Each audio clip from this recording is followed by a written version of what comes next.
Allah siz menen bizdin padişahыбыз болгон. Өтүп кеткен күндөрдүн падышасы. Бүгүнкү күндөгү болуп жаткан бүткүл аламдын жана кырдаалдын падышасы, башкаруучусу, кыяматка чейинки келе турган убакыт замананын падышасы, түбөлүктүү бейиш менен тозоктогу жашоонун падышасы Алла сиз менен бизге дүйнө жашоосунун мисалын асмандан түшкөн суу сыяктуу кылып берди. Демек дүйнө жашоосу асмандан жаан нөшөрлөп жааган жаан сыяктуу экен. Жаан сымал экен. Эмне себептен? Алымдар айтат, анын 4 себеби бар. Окшоштугу бар. Окшош тарабы бар. Биринчи, дүйнө жашоосу эмнеге сууга окшойт? Суу бир орунда турбайт, ошондой эле дүйнө жашоосу бир абалда турбайт. Кырдаал өзгөрө берет. Тилкал айям нудавилуха байнан нас.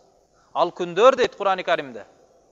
Мурдагы коомдорго келген азаптар, түрдүү шамалдар, асмандан жааган таштар, жерлердин жарылышы, булардын бардыгы ушундай күндөр адамдардын ортосуна биз аларды айлантып турабыз. Демек тарых кайра-кайра кайталанып турат экен. Экинчи окшоштугу, дүйнө жашоосуну сууга окшоткондук себеби кандай?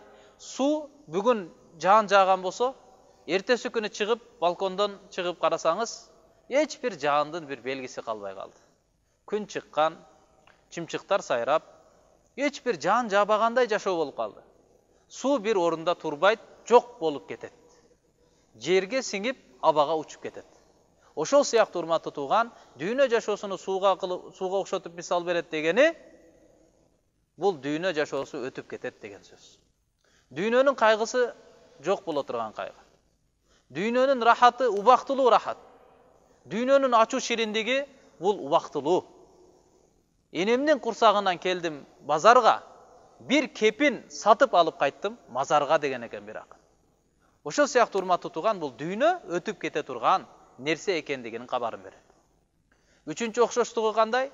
Кандай эле нөшөрлөп жааган жаан пайдалуу болот качан өз ченемине, өз жолуна, жолдомосуна жараша колдонсок. Эгерде чегинен ашып кетсе зыяндуу болуп калат. Кандай эле жакынкы күндөрдө эле Египет жана башка мамлекеттерде жаан жааган сыяктуу. Ошондой эле дүйнө жашоосу суу сыяктуу дегенде асмандан түшкөн.